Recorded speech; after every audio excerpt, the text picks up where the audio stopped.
Hello everyone, welcome back to my channel Babita Sharma online Sanskrit classes.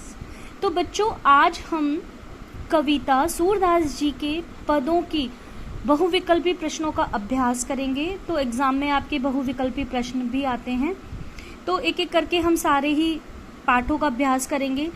तो देखो, इस तरह से आपका काव्यांश आएगा और काव्यांश के नीचे क्वेश्चन आपको दिए हुए होंगे, और कई बार बिना काव्यांश के भी आपके बहुविकल्पी क्वेश्चन आएंगे। 2 मार्क्स के वो अलग से आएंगे, 5 मार्क्स के इसमें से आएंगे। तो देखिए, पहला जो क्वेश्चन दिया हुआ है, काव्यांश के आधार पर बताइए कि बड़भागी किसे कहा गया है। 4 ऑप्शन है आपके पास, उद्धव को, कृष्ण को, गोपियों को या इनमें से कोई नहीं। तो गोपियां किसे कहती हैं बड़भागी? उद्धव को कहती हैं, तो आप उद्धव पर टिक करें। प्रश्न 2, गोपियां कृष्ण के प्रेम में किस प्रकार डूबी रहती हैं? जैसे चींटी गुड़ से चिपक जाती है, पत्तों की भांति, अनुभूति की भांति, उपरोक्त में से कोई नहीं। तो आपने पढ़ा था ये, गुड़ चाटी जो पागी, तो ये वाला इसका आंसर आ जाएगा। प्रस्तुत पद्यांश किस पाठ से लिया गया है? इसके कवि का नाम बताइए। राम लक्ष्मण परशुराम संवाद तुलसीदास जी, कन्यादान ऋतुराज, पद सूरदास या अट नहीं रही है निराला। तो आपने पढ़ा है ये सूरदास। प्रस्तुत काव्यांश में गोपियों ने स्वयं को क्या कहा है? अबला, भोली, पहला और दूसरा दोनों या अनुरागी। तो अबला भी कहा है और भोली भी कहा है, तो दोनों ऑप्शन सही हैं, तो आप इस पर टिक करें। अगला देखो, गोपियों ने उद्धव की तुलना किससे की है? कमल के पत्ते से, तेल की गागर से, पहला और दूसरा दोनों या फिर गुड़ के समान। तो गोपियों ने उद्धव की तुलना किससे की है? आपको उसमें बताया था कि उदाहरण से समझाया था गोपियों ने। तो इसके अंदर पहला और दूसरा, यानी कमल के पत्ते के समान भी बताया उसको और तेल की गागर के समान भी बताया, तो आपका ऑप्शन होगा ये। अब नेक्स्ट देखो, प्रस्तुत काव्यांश में हारिल की लकड़ी किसे कहा गया है? तो हारिल की लकड़ी किसे कहा था उन्होंने? गोपियों को, श्री कृष्ण को, उद्धव को, इनमें से कोई नहीं। तो यहाँ गोपियां कहती है हमारे कृष्ण हारिल की लकड़ी, तो कृष्ण को कहा गया है। गोपियों को उद्धव द्वारा लाया गया योग का संदेश किसके समान लगता है? हारिल पक्षी के, कड़वी ककड़ी के, उद्धव के या इनमें से कोई नहीं। तो इसका आंसर होएगा कड़वी ककड़ी के समान। तिनहि ले सौंपो पंक्ति में किसकी ओर संकेत किया गया है? गोपियां कहती है सूतो व्याधि तिनहि ले सौंपो, योग संदेश के लिए वो कहती है कि ये तो उनको ही ले जाकर सौंपो। किनको? जिनका मन चक्री के समान चंचल है, जिनका मन स्थिर है, जो योग का संदेश देते हैं, या उपरोक्त में से कोई नहीं। इसका आंसर होगा फर्स्ट वाला कि जिनका मन चक्री। काव्यांश के आधार पर बताइए कि गोपियों ने मन, वचन और कर्म से किसको अपने हृदय में बसाया है? उद्धव को, स्वयं को, श्री कृष्ण को, ये सभी। तो उन्होंने अपने मन में श्री कृष्ण को बसा रखा है। देखिए, गोपियों ने अपने मन को कैसा बताया है? चंचल, अस्थिर, स्थिर या ये सभी। तो गोपियां कहती है ना हमारा मन तो स्थिर है श्री कृष्ण में, इसलिए हम केवल श्री कृष्ण से ही प्रेम करते हैं। अब आगे देखो,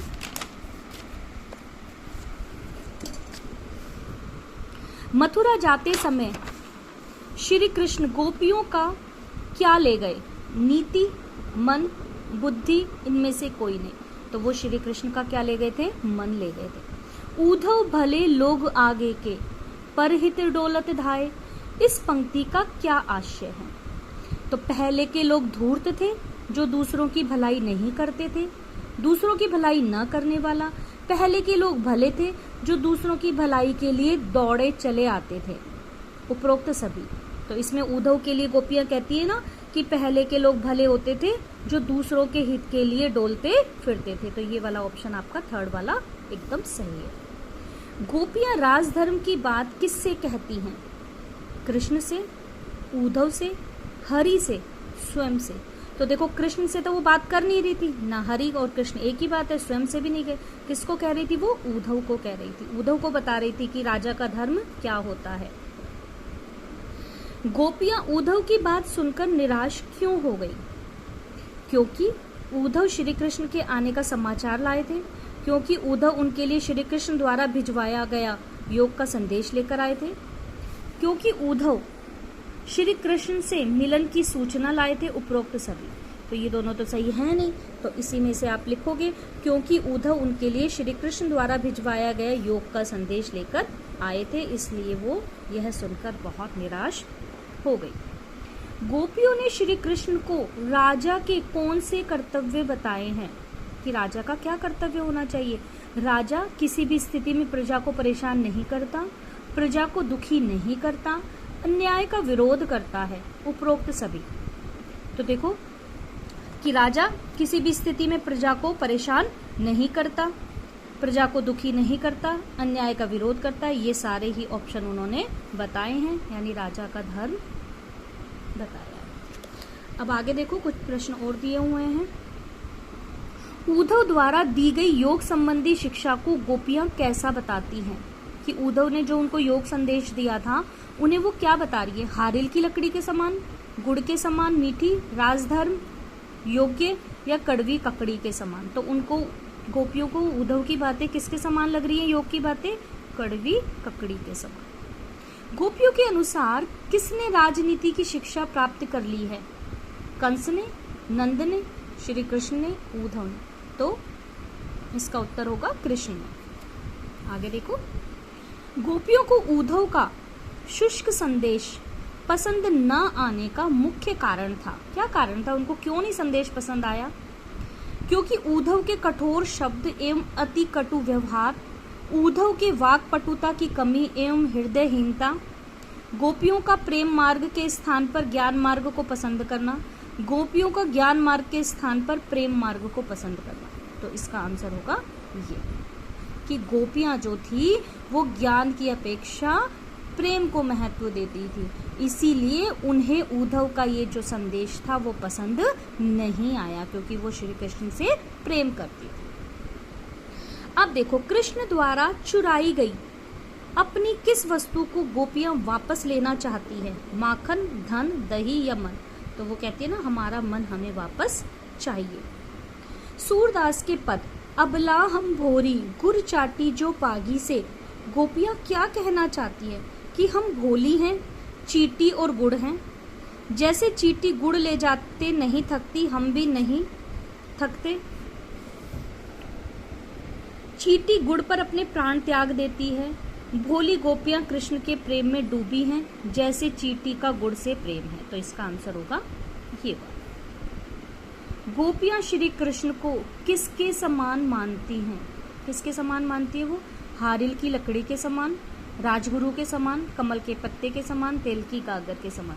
तो कहते हैं हमारे हरि हारिल की लकड़ी, हमारे हरि जो है वो हारिल पक्षी की लकड़ी के समान है। गोपियों के अनुसार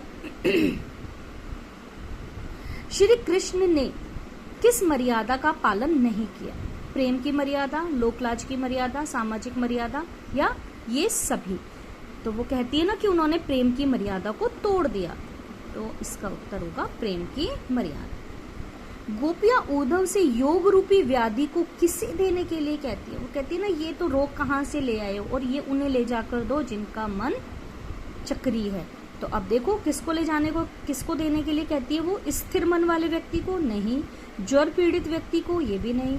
अस्थिर मन वाले व्यक्ति को, या शारीरिक रूप से विकलांग व्यक्ति को। तो इसका उत्तर होगा ये वाला, अस्थिर मन वाले, यानी जिनका मन चक्री के समान घूमता रहता है। अगला देखो, गोपियां उद्धव को बड़भागी क्यों कह रही हैं? क्यों कहती हैं उद्धव को बड़भागी? उनसे ईर्ष्या करके, उनसे खींच कर, उन पर व्यंग कर, या उन पर क्रोध करती हैं। तो गोपियां उन पर क्या कर रही हैं? व्यंग कर रही हैं। व्यंग में कहती हैं कि तुम बड़े भाग्यवान हो। एक्चुअल में तो वो क्या कहना चाहती है कि तुम बहुत ही भाग्यहीन हो। अब देखो नेक्स्ट, सूर के पद के आधार पर बताइए कि गोपियों ने व्यंग कसते हुए किसे भाग्यशाली कहा है? उद्धव को कहा है उन्होंने भाग्यशाली। ये पहले भी क्वेश्चन यही वाला सेम रिपीट हुआ है। आगे देखो, गोपियों के अनुसार श्री कृष्ण अपने किस कार्य द्वारा उन पर अन्याय कर रहे हैं, बिना बताए मथुरा जाकर, राजधर्म की बातें करके, रोज रोज उनके स्वप्न में आकर, या योग का संदेश भिजवाकर। तो वो कहती है ना कि योग का संदेश भिजवाने पर ही वो कहती हैं कि उन्होंने हमारे साथ अन्याय किया है। तो इसका उत्तर होगा योग का संदेश भिजवाकर। अब अगला देखो, हरि है राजनीति पढ़ियाए का तात्पर्य स्पष्ट कीजिए। कृष्ण राजा बन गए और राज्य की नीति सीख लिए हैं। कृष्ण राजनीति के कारण योग का प्रचार कर रहे हैं। कृष्ण अब पहले से ज्यादा बुद्धिमान हो गए हैं, या कृष्ण अब और चतुर, छली और धोखा देने में माहिर हो गए हैं। तो देखो इसमें ये वाला भी है, पहले से ज्यादा बुद्धिमान हो गए हैं, उन्होंने राजनीति सीख ली है, लेकिन इस वाले ऑप्शन में ज्यादा चीजें आई हैं, इसलिए आपको इसे टिक करना है। ठीक है, तो उम्मीद है आपको कुछ इससे मदद मिलेगी। आगे का क्वेश्चन मैं फिर लेकर आऊंगी नेक्स्ट वीडियो में।